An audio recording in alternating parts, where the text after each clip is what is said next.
मंडळी, आज आपण बीड जिल्ह्यात घडलेल्या एका धक्कादायक प्रकरणाबद्दल बोलणार आहोत. हे प्रकरण इतकं गंभीर आहे की ऐकणाऱ्याचं मन सुन्न होतं.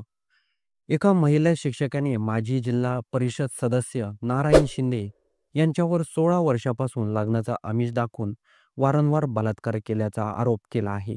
इतकंच नव्हे तर तब्बल 1,10,00,000ची आर्थिक फसवणूक देखील केल्याची तक्रारीत नमूद केलं आहे.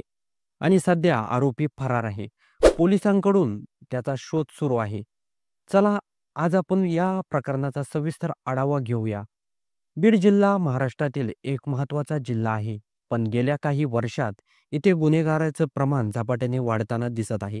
काही महिन्यापूर्वीच मस्सजोगचे सरपंच संतोष देशमुख यांच्या हत्येने जिल्हा हादरला होता. परळी येथील रेल्वे स्टेशन परिसरातील चिमुकलीवर अत्याचाराचं प्रकरण देखील अजूनही लोक विसरलेले नाहीत. अशा सततच्या घटनेमुळे लोकांमध्ये अस्वस्थता वाढली आहे.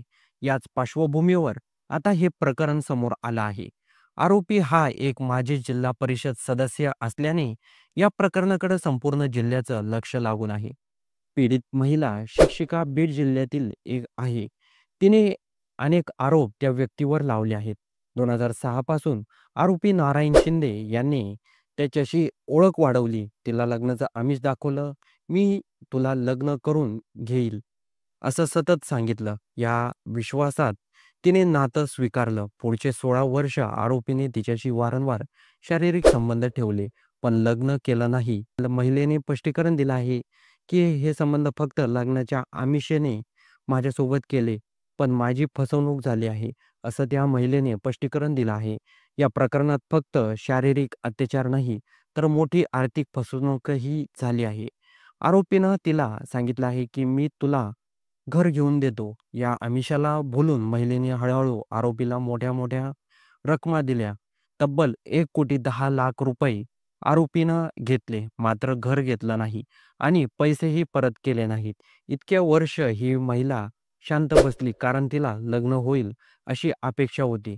पण त्या व्यक्तीकडून तिची फसवणूक झाल्याचं तिला समजलं. पण जेव्हा तिला कळालं की लग्न होणार नाही, पैसेही परत मिळणार नाहीत, तेव्हा तिने धैर्य करून पोलिसात तक्रार नोंदवली. तिने बीडमधल्या शिवाजीनगर पोलीस ठाण्यात ही तक्रार नोंदवली. तक्रार मिळताच पोलिसांनी एफ-आय-आर नोंदवला. IPCच्या 376 बलात्कार आणि 406 गुन्हेगार फसवणूक आणि इतर आरोपी कलमाखाली गुन्हा दाखल झाला आहे. पोलिसांनी आरोपीला अटक करण्यासाठी पथक तयार केलं आहे.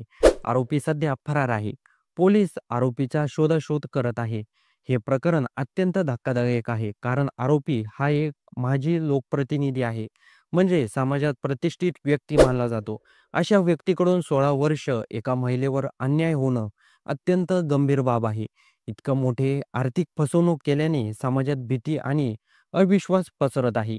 शिक्षिका असल्यामुळे ही घटना इतर महिला शिक्षकांवर मानसिक दबाव टाकणारी आहे. गावागावात चर्चा सुरू होतात की आरोपी इतका मोठा असूनही कित्येक वर्ष मोकाट होता. मग सामान्य माणसाला न्याय मिळेल का, असा प्रश्न उपस्थित होतो. कारण हे प्रकरण खूप गंभीर आहे. या संपूर्ण प्रकरणाबद्दल तुमचं काही मत असेल तर कमेंट बॉक्समध्ये नक्की नोंदवा आणि जाता जाता चॅनलवर नवीन असाल तर सर्वात आधी चॅनलला सबस्क्राईब नक्की करून जा.